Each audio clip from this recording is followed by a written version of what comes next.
Thank you for joining the second of our Cyber Expert series of 2026.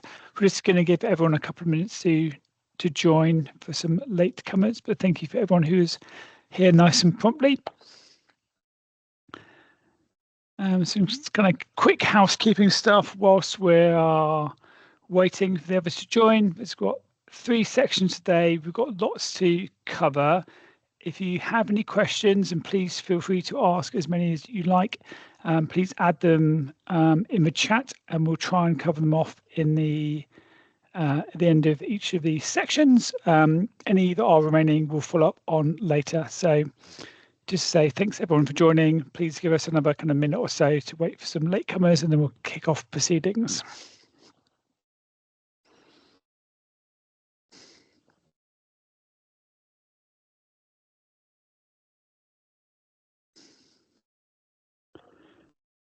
And as I said previously, we'll do 3 sections today. Put questions in the chat as and when you have them, and we'll try and cover them off at the end of each section. And any we don't get round to, we'll follow up with after the session. So I'm going to give everyone until kind of another kind of 45 seconds or so before we get started. But again, thanks everyone for joining promptly.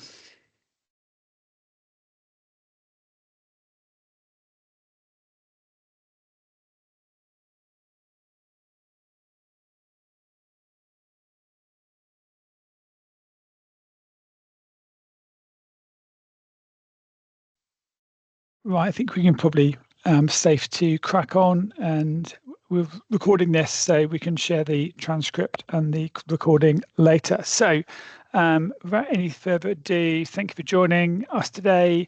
I'm Nick Moss. It's my pleasure to welcome you to the second in this series, looking back at 2025 and the challenges Saepio were asked about and indeed supported our customers through throughout the last year.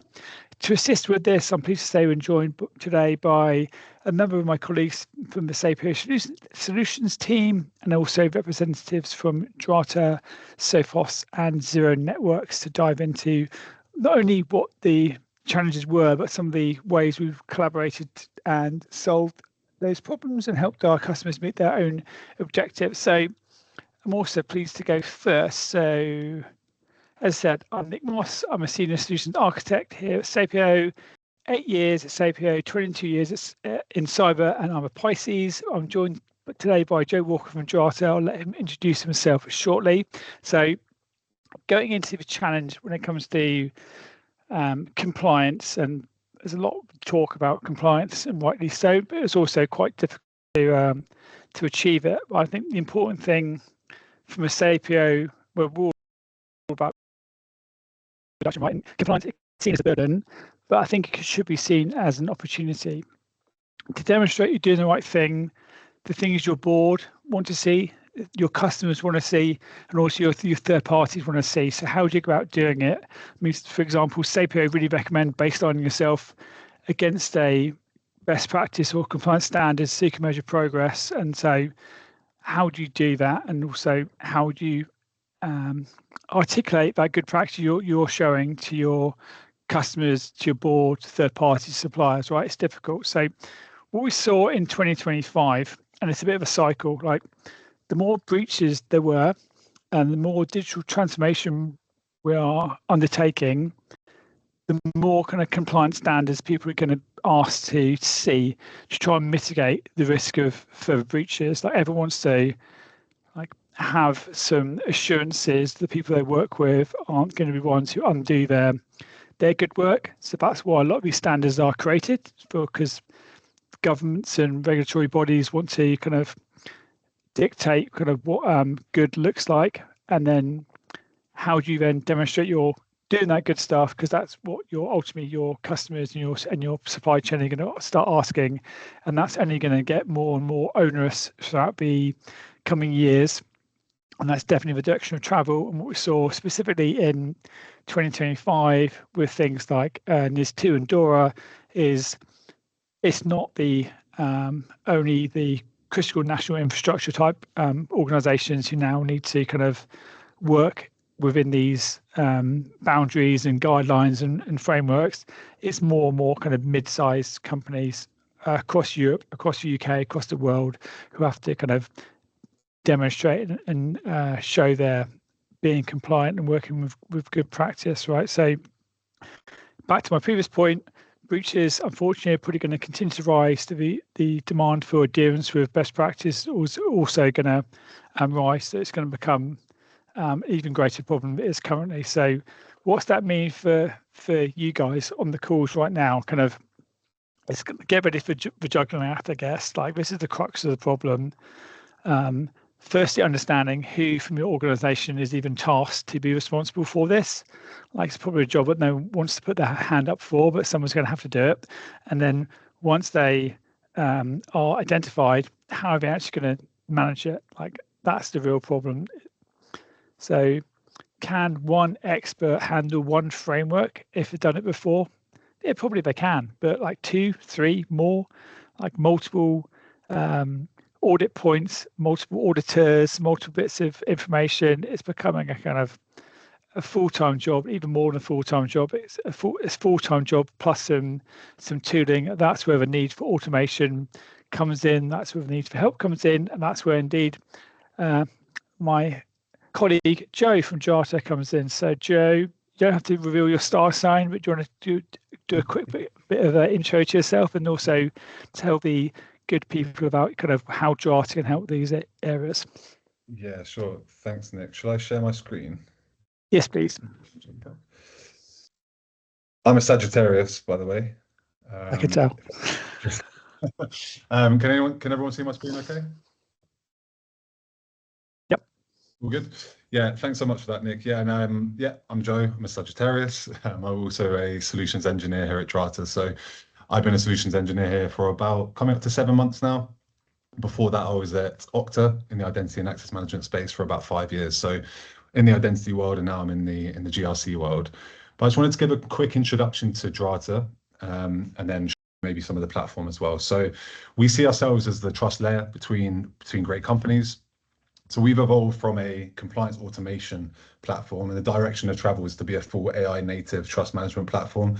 So we wanted to bring together governance, risk, compliance, and assurance all in one product. As a quick snapshot to us as a company and where we've come from. So we have over 300 million raised in total funding, about 100 million plus dollars in ARR, and we're north of 8,000 customers now across 60 countries. So we're only 5 years old, so we've come quite a long way in those 5 years.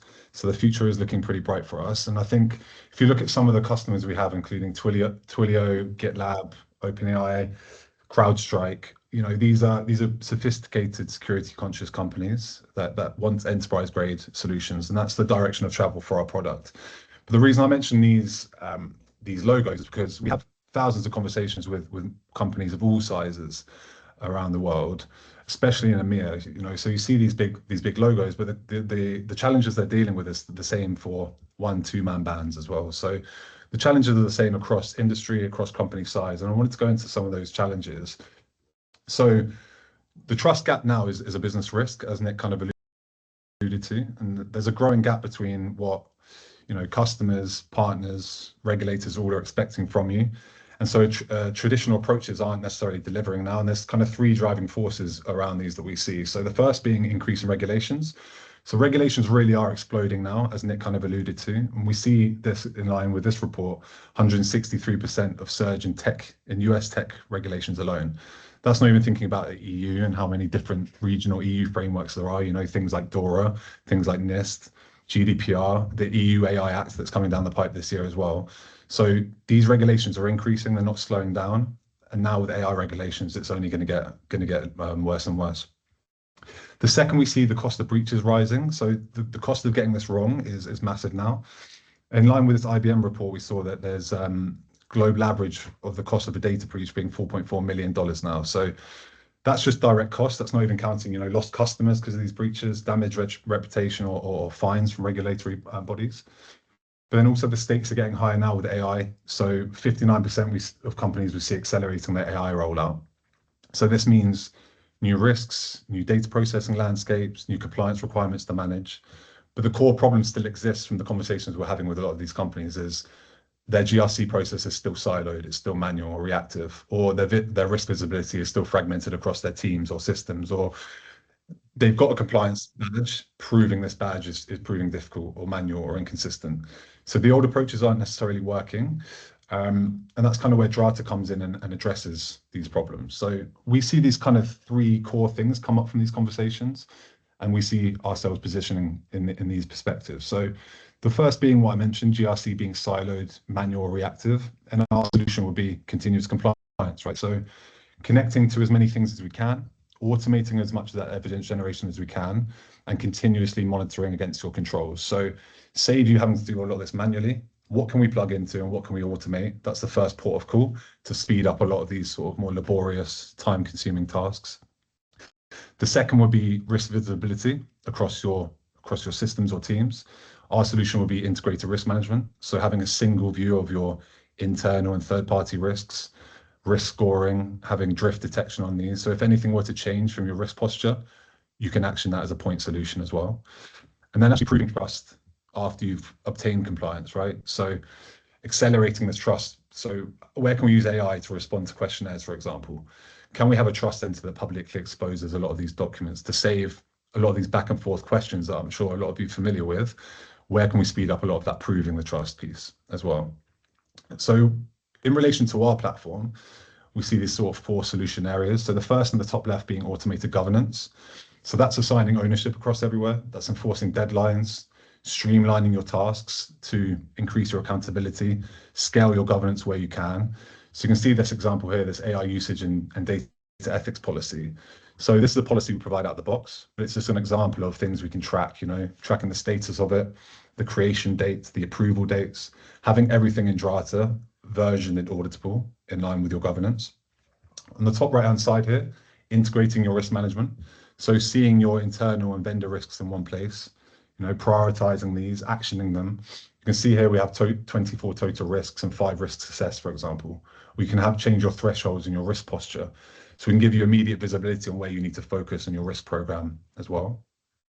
In the bottom left-hand side, in terms of continuous compliance, so this is that piece I spoke about automating as much as we can. So where can we speed up your evidence collection? Where we can ensure readiness, or if you want to go into a market quickly, for example, we see a lot of conversations around they've obtained an ISO, but they want to go into a US market, so they need a SOC 2. How can we speed up that process?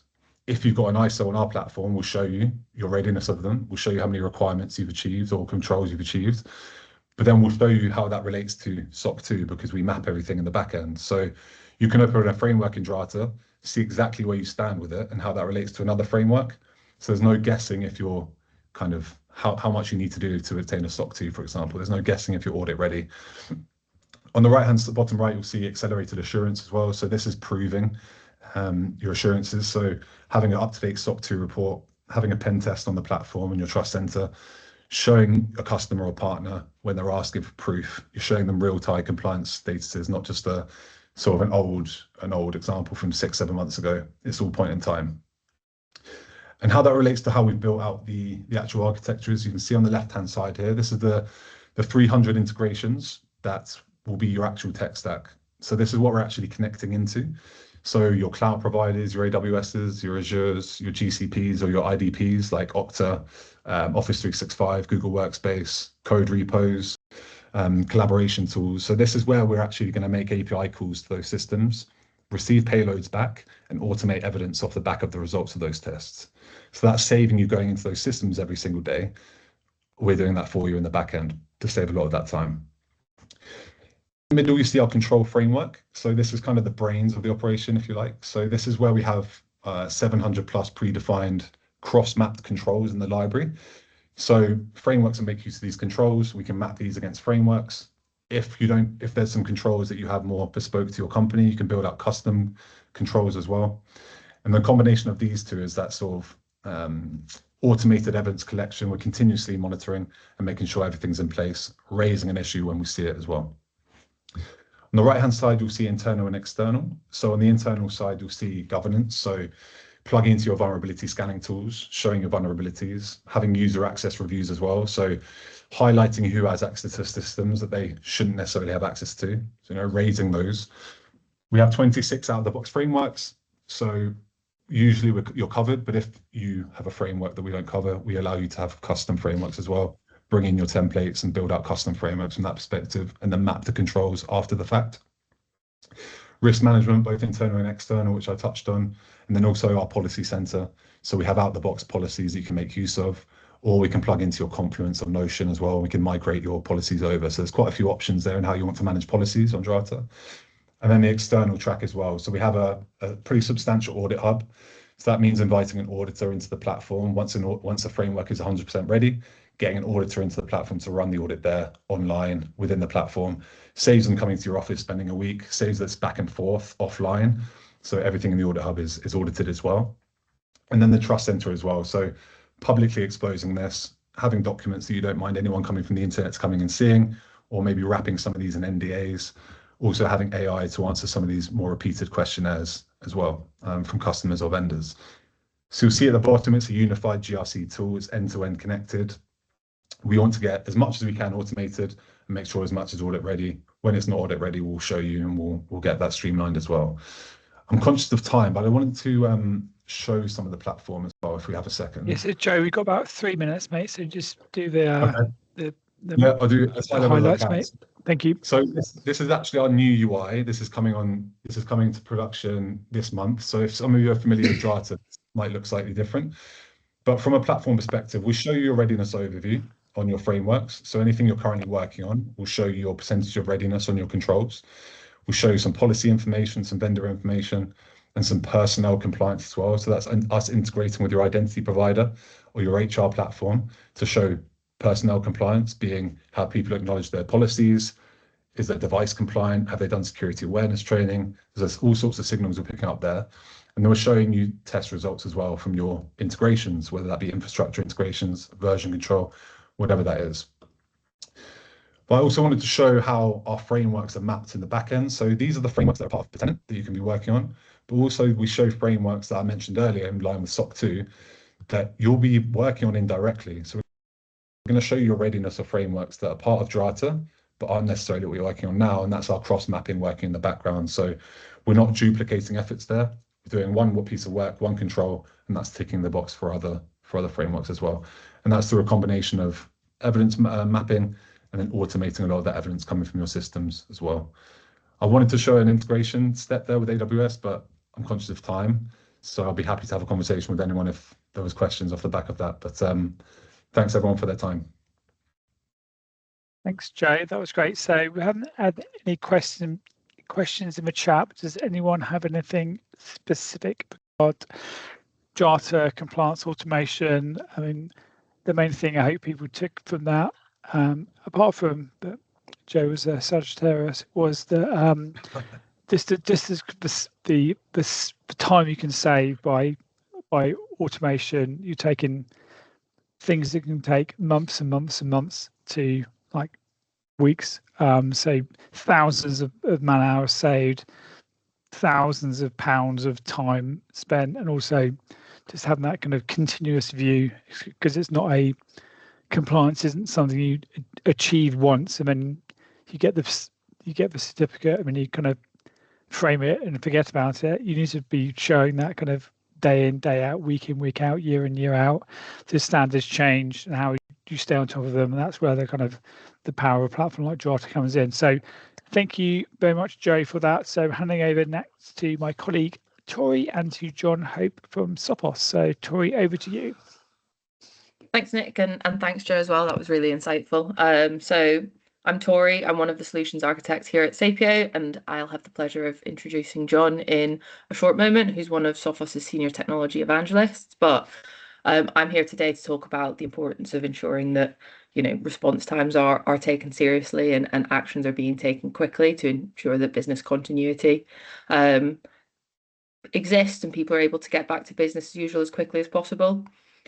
Within the past year or so, I think we've seen a lot of incidents in the UK. It's not been a great year for cyber in the UK, but there's been a big evolution in the kind of attacks that we've seen. we're seeing many more increasingly sophisticated attacks that are coming in multiple different ways, whether it's multi-stage attacks, living off the land, credential abuse, or exploiting weakness. And additionally, on top of that, the dwell time that we've seen between initial compromise and lateral movements has reduced as well, meaning that people are able to get to your critical assets and critical data much more quickly than they were previously. Based off of the sort of impacted organizations that have been spoken to through various surveys, the three resounding issues that do seem to keep coming up is around protection challenges, so ensuring that they've got the right tools in place to ensure that nothing can get in and move laterally. Resource challenges as well. I don't think I've ever spoken to a security team who said they've got enough time, and also a security gap between where they want to be versus where they actually are at the moment. And I think a lot of the time having the support needed to actually get to that point is important. The reason I think as well this is so important is because it's something that affects all organizations, regardless of size. Sophisticated attacks are no longer something that we're just seeing coming from nation state groups. The barrier to entry due to AI and automation for advanced social engineering and various other things has massively decreased. And of those organizations that we're seeing being particularly affected by it, specifically ones that have high downtime risk where they need to be available 24/7. Organizations as well where they don't have dedicated cyber staff, where they've got quite a lean cyber team, also seem to be struggling. I think there's a big difference between having all the right security tools and also making sure you've got the expertise to go along with them so you're getting the most value out of them. We see as well as organizations get wider security stacks, their team seems to be a lot more alert fatigue. So even if you've got the right tools in place to notify things, being able to actually investigate all of those alerts and take actions quickly is quite difficult. And sort of off the back of last year as well, we've seen that the UK has been a country that is the most targeted in Europe, and we're not really expecting that to decrease. Also, sort of off the back of everything which we saw last year, mean time to respond is definitely becoming something that we're seeing talked about more on the board level and on the C-suite level. People are trying to find ways to quantify what their cyber risk as an organization is. And those metrics, like mean time to respond, are directly linked to things like reducing insurance premiums and as a way to measure cyber maturity for business continuity. Around these impacts, which we've sort of seen in the last year, there's been a few different ways which they've ended. Obviously, operational disruption is the main one. People are unable to continue to operate, therefore they're unable to make money or provide what they need to their customers, which does result in financial loss. On top of this, data loss has been a huge issue and exfiltration of data, which can also result in fines. And as well, reputational damage is something that's being a much bigger issue as well, especially for business to business companies that might work in quite a competitive space. Having an incident that you're now having to report can be pretty damaging to the organization. And in some extreme cases as well, we've seen organizations that have decided that the cost to get back to operational effectiveness isn't worth it, and they've either closed the business or sold on to someone else. But the fortunate thing is that there are ways to solve this challenge. I think we're seeing a lot more organizations who, especially those that have lean cyber teams, outsourcing aspects of their security and manage SOCs in order to reduce downtime. So leveraging a global SOC that's 24/7, who will be able to investigate alerts in real time is really important to make sure that as incidents are coming, that we're able to respond to them, because unfortunately threat actors don't work 9 to 5. A big shift as well we've seen in the space is moving more towards open XDR platforms, where organizations are able to bring the tools that they know and like and are comfortable using, and those platforms are able to ingest all of the data that they already have and take actions from that, instead of having to change all of the tools that they use, as well as obviously the financial cost of additional tools or changing tools. There's also the time cost of migrating to other options. So most organizations now are choosing platforms that will complement their existing stack as opposed to require them to change it. Additionally, when it comes to ensuring that you do reduce downtime, there's a huge service element around that as well, and ensuring that containment is proactive and that people are able to isolate incidents, especially critical ones, in minutes before having to get a hold of someone is also really important. You obviously never want to be rang at 2 o'clock in the morning, but ideally, if you are being rang, you want to hear that they've been able to stop any lateral movement so that when you do log onto your laptop at 9 a.m. or wherever, there's no additional spread of malware or whatnot.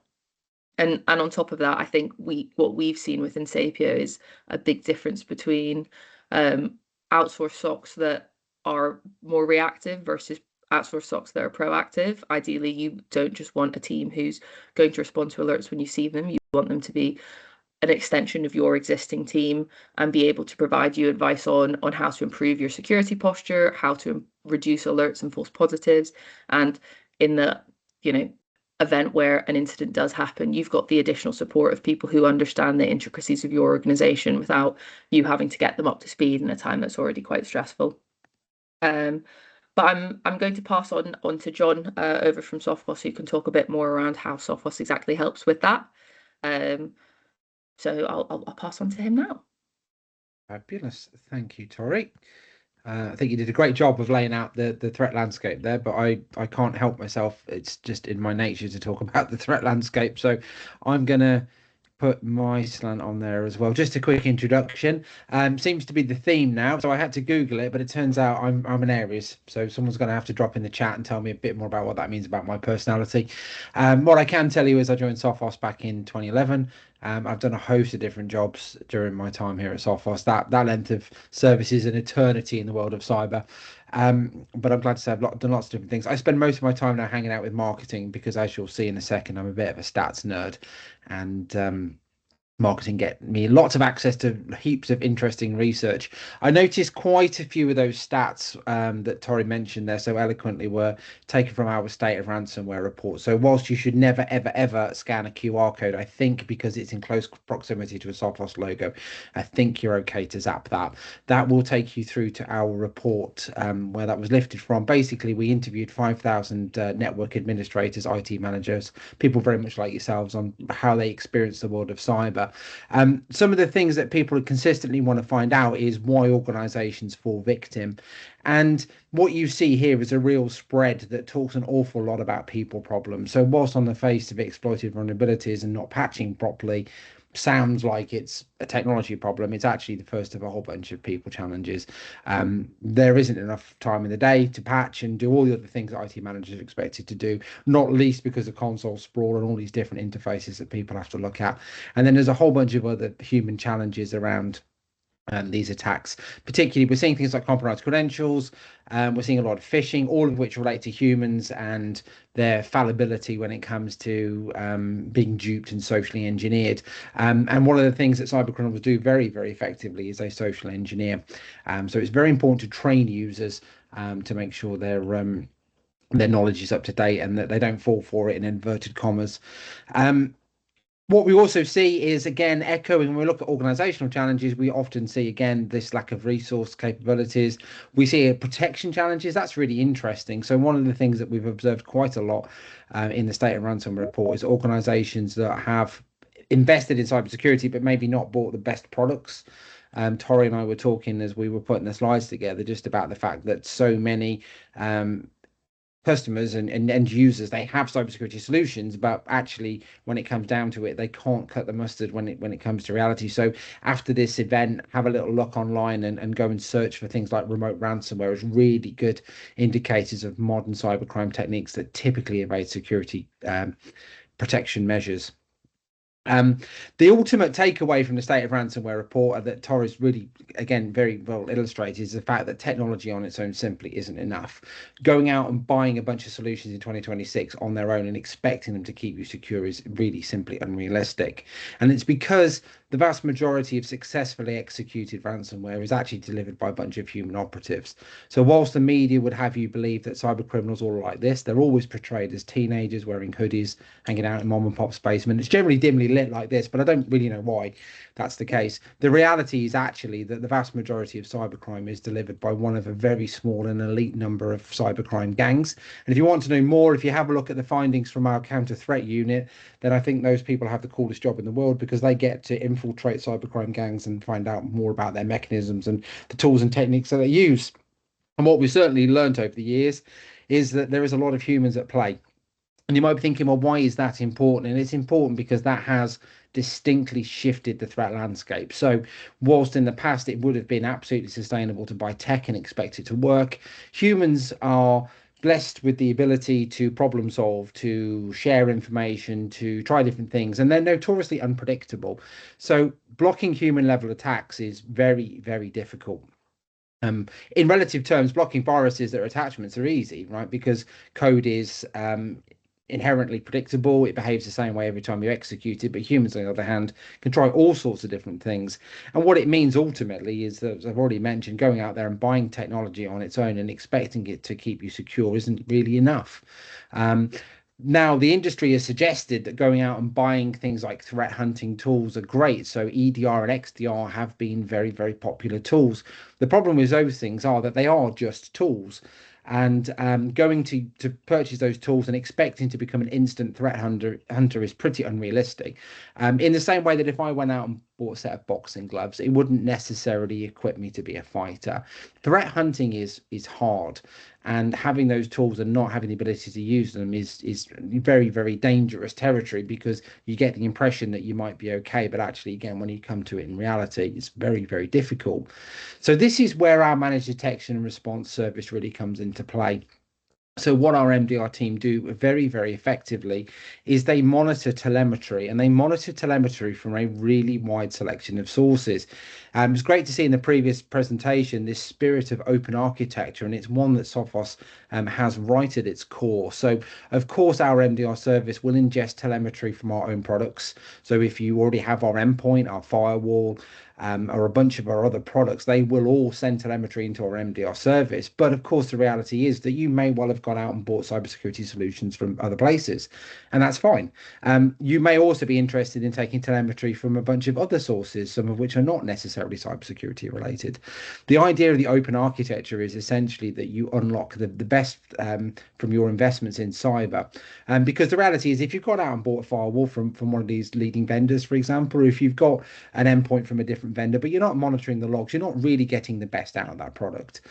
It also removes immediately that sort of challenge of having the cost of changing and the upheaval that involves. And obviously everybody wants to maximize their investment. So that open architecture really works for everybody. What we do with all that information is we feed it into our data lake. Now, it sounds easy in principle to take all this information from lots of different vendors, but it's been one of the real challenges around this open architecture. So I won't bore you with all the details right now, but essentially, if you've ever looked at a log, you'll know that every cybersecurity vendor out there has a different format. There is no standards in cybersecurity when it comes to the syntax and format of logs. So one of the first things we have to do is standardize it, normalize it. But the real secret sauce of our MDR service is the ability to correlate. So even in a very small and very basic attack, if everything's set up properly, you should be seeing lots of weak signals coming in from lots of different sources. And we could inundate our threat hunters, our analysts with all that information. But actually, we think it's far better to correlate that information together. So when we actually see an incident, our human analyst just sees one notification that they need to act on. So that's what goes on behind the scenes. The end goal is really to get that information in front of a threat analyst as fast as possible. Now, believe it or not, that whole process probably took me longer to explain than it actually happens in reality. So typically we're going from an interesting or a suspicious event through to a case being created for one of our SOC analysts to investigate in less than a minute. And then the human brain kicks in, and our super smart SOC analysts typically take about 25 minutes to investigate the issue. Is it real? How big is the problem? What do we do about it? What is the next steps? And then there's a bit of a fork in the road at this point. So some of our customers, and it is entirely their prerogative, want to be woken up at 3 a.m. on a Saturday morning. And if that's what they want, that's fine. That's what we'll do. So we can have a list of contact numbers, and we can contact the end user. We can hand over our findings, and they can investigate themselves further from there and carry out the actions that we've recommended. It may also be an option that you would like Saepio to be involved, in which case we can contact them and they can work with you.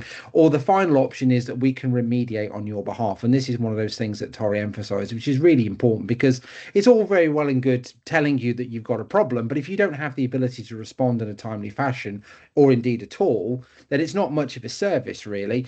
I've got some very smart smoke alarms here in my home, and if I happen to go on a business trip, I don't really want a text message from my alarm system and telling me the fire alarm's going off. What I really want is the fire brigade to turn up and sort out that problem for me. So that's where we can come into play. So our MDR team can use various different methods to isolate things like malicious accounts, shut down malicious processes, clean up, tidy up, and then you get the information telling you exactly what we've done, why we've done it, and then the most important thing really is the findings, so that you can take corrective action to make sure the same problem doesn't occur again. So if you do all those things and add them together, you get a mean time to respond of about 38 minutes. So again, Tori's emphasis was absolutely correct. The time to respond to an incident is absolutely key. The only challenge here is that it's very difficult to find a compare. Most MDR vendors don't publish their mean time to response. And the best I could find across the center there is a Gartner survey. Now, this is a Gartner survey of internal security teams. Now, bear in mind, first and foremost, if you have a security team in the first place, you're probably a bank, a government body, an airline, a major hotel group, something like that. And what you see here is a medium time to respond of 16 hours. Now, in the modern age, 16 hours in the world of cyber is an eternity, and it's an eternity in which nothing good is going to happen. Your data will be stolen, your data will be encrypted, malicious accounts will be created, backdoors will be left that cyber criminals can come back to later on. So really the key benefit of the MDR service is this ability to respond so quickly to make sure the incident doesn't get any worse, and like I said, also carry out corrective actions to make sure nothing occurs again in the future. So that is probably the biggest superior cybersecurity outcome you get from consuming the Sophos MDR service. But there are a couple of additional benefits that I thought were worth talking about. So I'm going to come back to this slide and just talk about some of the technology integrations that we have. And I just want to call out two sections in particular that are particularly beneficial. The first is in the bottom right-hand corner, is the backup and recovery service. So Sophos don't provide backup and recovery services ourselves, but we do know that backup and recovery is one of the areas that the cyber criminals will often target. Obviously, their goal when they come along and launch ransomware and encrypt your data is they want you to pay the ransom. And they know fine well that you're not going to do that if you've got a decent backup that you can recover from.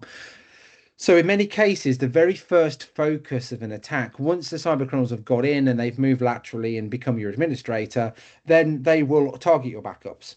And they will damage your backups in a whole host of really quite insidious ways. So deleting the backups themselves, it's really obvious. It's crystal clear that's happened. What they will often do instead is change the admin passwords for your backup service. So when you try to recover your backup, you can't do it.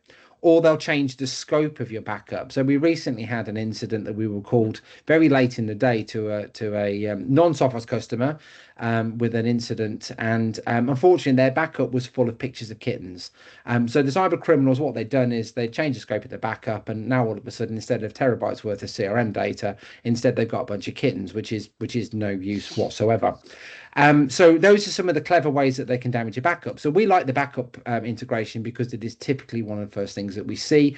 All those issues that I've just illustrated and more besides will create a case at Sophos. So if you change the admin password on your backup service, you'll get a phone call from us to verify that that was you doing that. And if it wasn't a legitimate action, obviously that's very significant and we should do something about it. Just the other example I want to talk about is Microsoft. So Microsoft is omnipresent, and I'm not necessarily talking about Windows Defender, although we do integrate with Microsoft on the endpoint for protection. But we see many attacks now that exist purely in the realms of Office 365. So we recently had an incident where an unfortunate company had been scammed, or they'd attempted to be scammed, and basically everybody in the organization was sent an email suggesting that they should register their car for a parking permit because there were parking problems.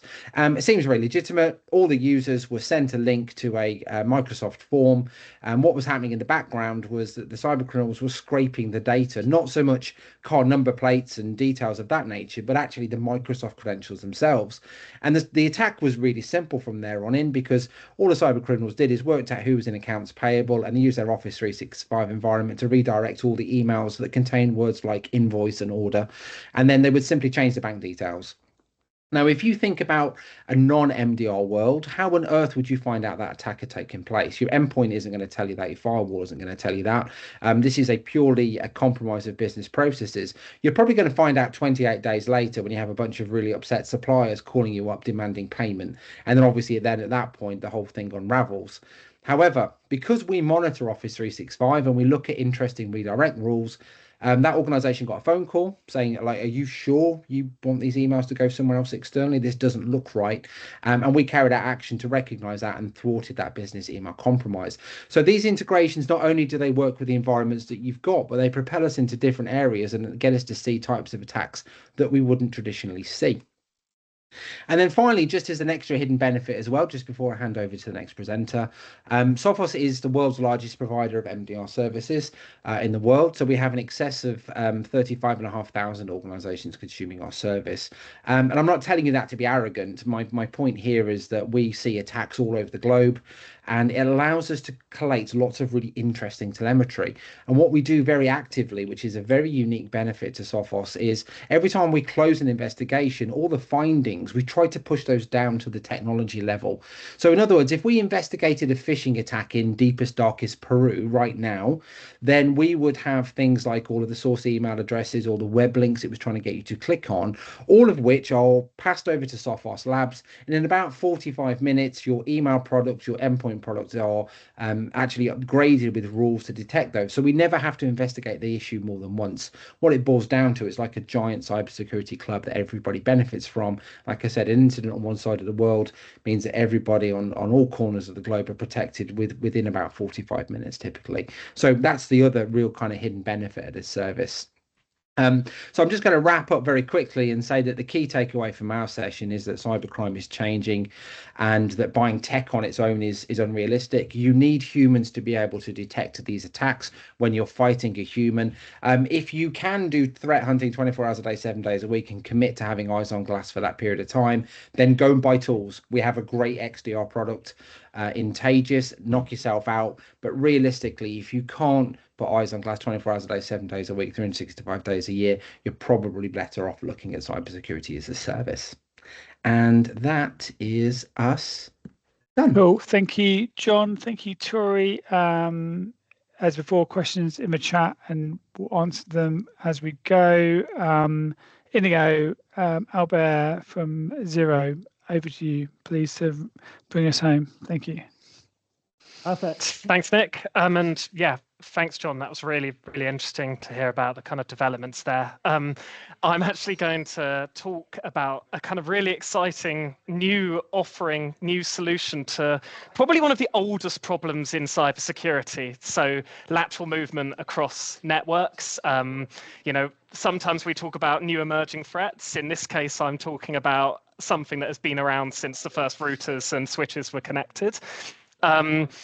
And I will be joined by Albert from Zero Networks, their field CTO. But yeah, so what is the problem that we've been seeing at Saepio in the last year? It's still a real problem. However many times people have tried to kind of address issues with lateral movement, network security, issues still crop up, and I think it's really fair to say that a lot of traditional defenses, implementing more and more VLANs, implementing more and more subnets, getting more and more complex in your Cisco configuration, it's just no longer cutting it. You can put in more firewalls that then a couple of days later you need to punch a hole in because somebody in marketing or somebody in sales needs some kind of new service. This has been touched on by, I think, actually all of the speakers so far, that attackers just, you know, they're not brute force breaking in anymore. They are simply logging in, and then the whole network can be their playground. It's so simple. You know, you can have every perimeter possible, but if someone's logging in with stolen credentials, compromised credentials, they've got this huge playground. Particularly the more kind of flat your network is, the worst.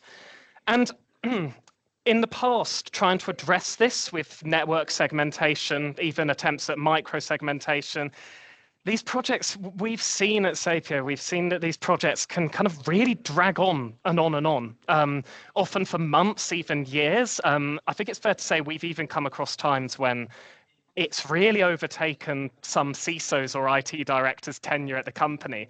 It started, someone new has come in, tried to kind of take over, tried to kind of manage this really mounting issue, and with very limited success, and more importantly as well, it can often actually have business related impacts. If you get it wrong, if you segment wrong, if you cut off entire kind of subnets or whatever, you've got a problem. So who has been impacted by this? We've spoken, it's not been a good year, 2025, for UK companies in terms of cybersecurity.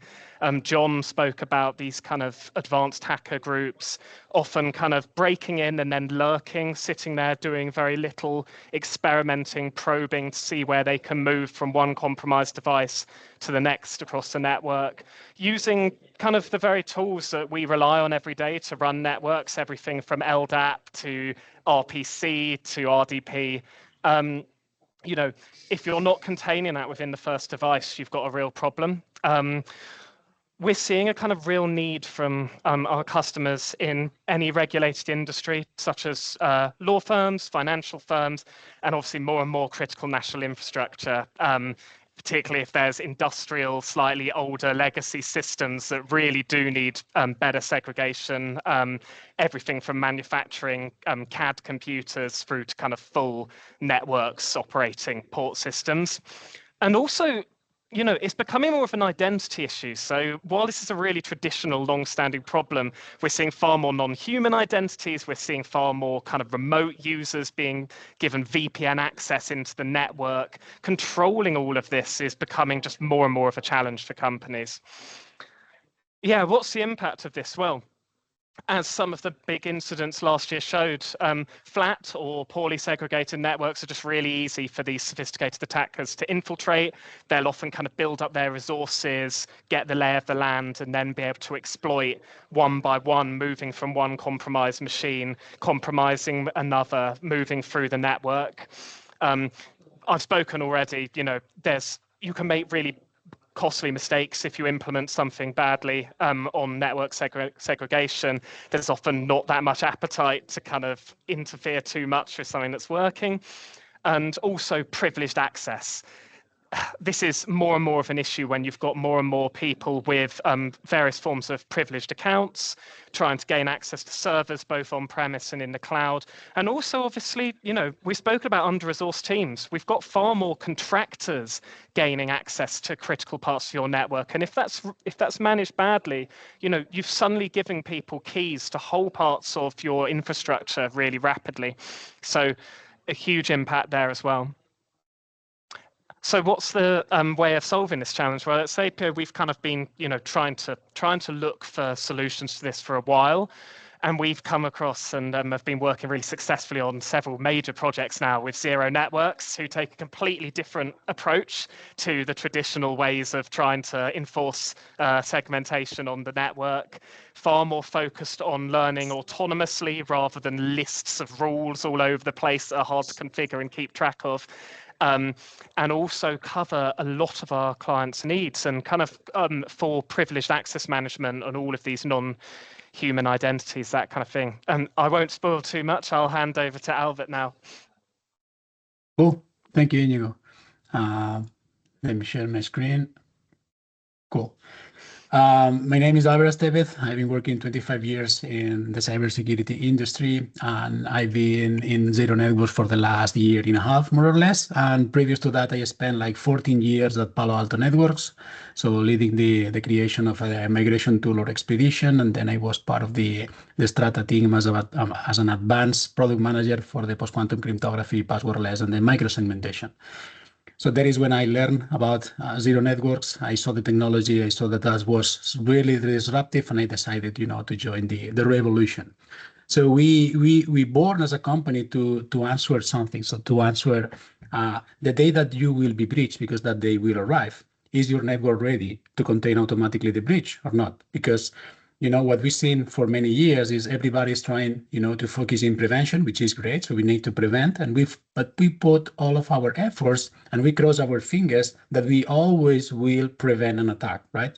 And we all know that the security industry is so wide. So a lot of the customers, you have to utilize a bunch of security tools inside your infrastructure, making the security in your infrastructure very complex. And then usually when something is very complex, it's hard to secure, or is not secure at all, Okay, so knowing this, we want to embrace the breach. We are helping customers to change the mindset to embrace the breach. So think that you are being compromised, and now think what type of activities or solutions you need to do infrastructure to contain the breach. To prevent the lateral movement, to prevent that somebody will pivot in between machines and take ownership of your entire infrastructure, regardless if it's ransomware or if they are just taking, your intellectual property to be exfiltrated.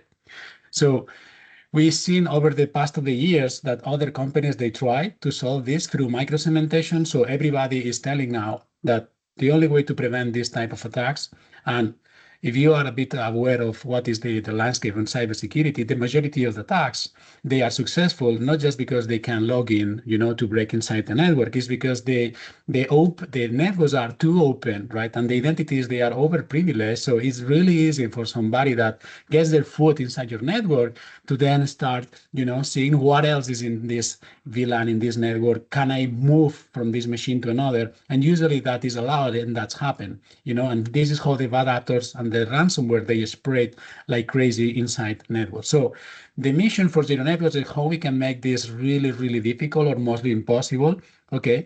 And we stop even playing the game of the cat and the mouse, trying to always chasing new vulnerabilities, new CVEs, trying to patch things to make it more secure.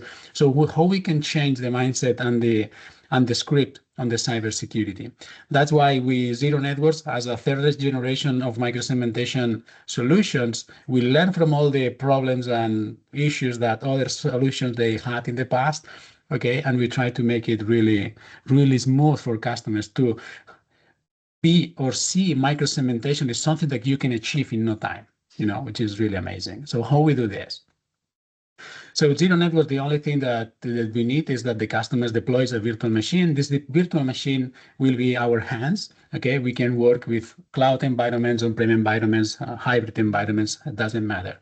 And our solution is hybrid too. So we have a SaaS solution, which is all the intelligence happens into the cloud. So we have a really great, I would say, deterministic, engine that will be utilized to two things. So the first thing is we deploy our solution in a couple of hours. So that means that in a couple of hours, you will get, full visibility endpoint to endpoint between all the assets that we want to monitor and protect. So this visibility goes beyond user ports and APs. It even adds processes, that we are seeing, and who are the users behind the processes that they are running, to communicate with other machines.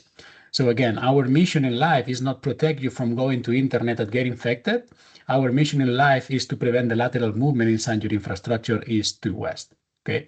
So once we deploy our machine, we start collecting all the activities from all the endpoints that we are going to monitor, and that automatically will start classifying every single endpoint. So we automatically are going to say, okay, this is a Windows machine, this is a SQL server, you have here an nginx, you are using PowerShell here.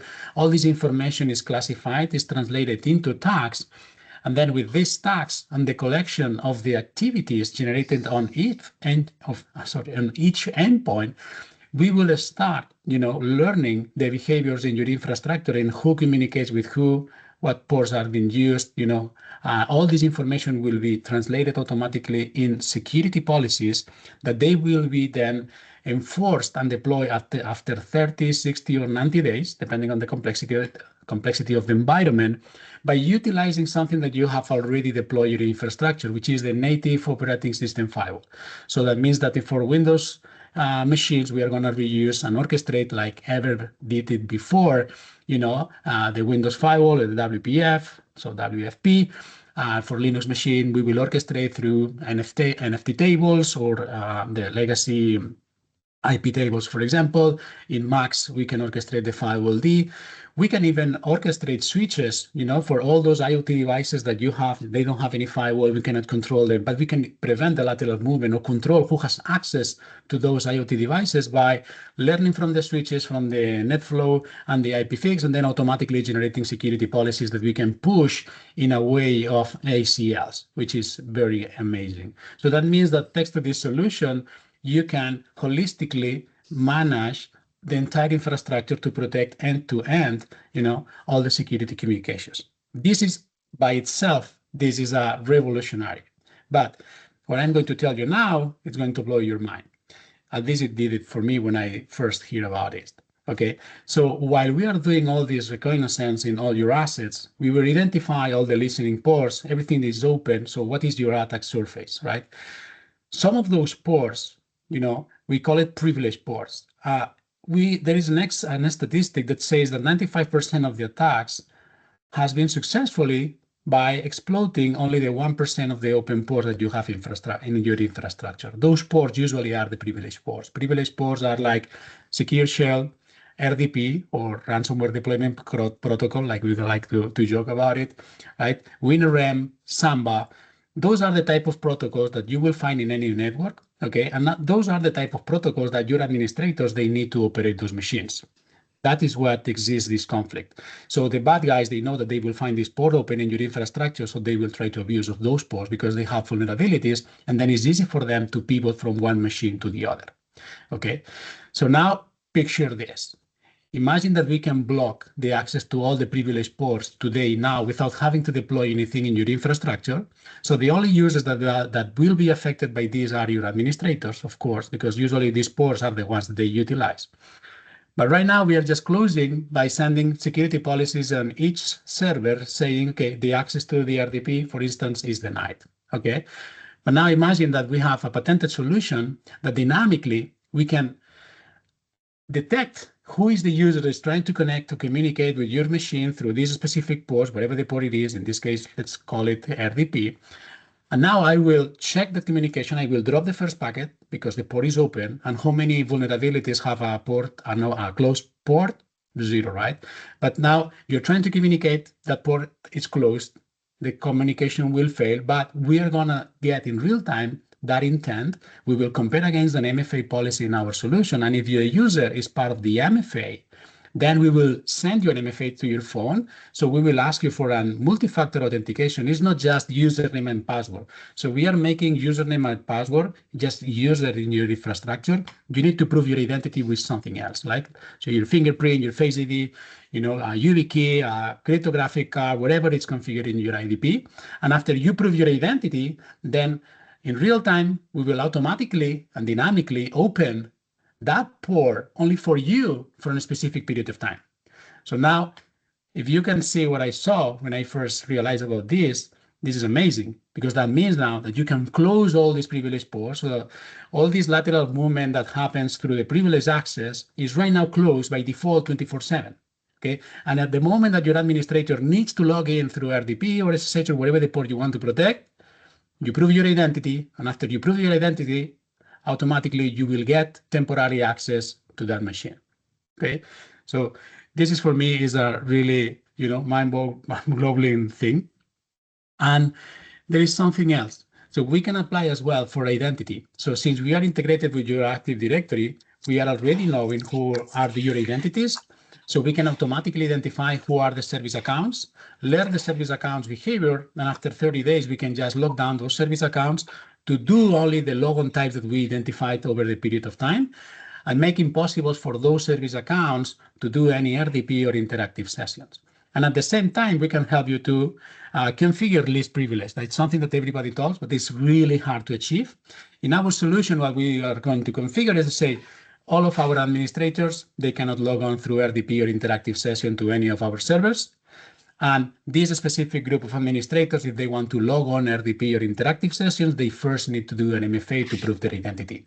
Only then we will dynamically change the logon policy on that server that you are trying to connect and allow you to connect. So I don't want to sit, a lot of my presentation because it could be for hours. But I think that just to keep it simple, so the only and effective way to really achieve a project in 3-6 months of micro-segmentation, regardless of the amount of assets that we need to micro-segment, and actually we have customers with tens of thousands of assets that they are already micro-segmented successfully, is if you can fully automate that process, if you have an agentless to make it really frictionless and really quick, the deployment, of the solution, and then this groundbreaking technology, which is the applying MFA at the network level. So remember, so the application that you want to communicate with, it's closed, it's behind the local firewall, it's not exposed, it cannot be hacked, it cannot be tricked. and it will only be open after you prove your identity with Microsoft, Okta, or whatever your identity provider is, which is really amazing. So then, Albert, I'm sorry, mate. I think we need to call that a day, but it's been amazing stuff. Thank you very much, Cool. Inigo, as well. So obviously, anyone is conscious we're on time. Sure. We'll share the slides. We'll share the recording. We will. I think we've answered all the questions, but anyone has any ones that come up, then please submit, or please speak to myself or Inigo or Troy, indeed your Saepio account manager, but on behalf of John and Joe, Sophos and Sophos and Drata respectively, and of course Albert from Zero, myself and Tori and Inigo from a Saepio standpoint. Thank you very much for your time, and any questions, please ask. And thank you again, everyone who's presented and everyone who's attended. So good afternoon, everyone. Thank you. Bye. Bye.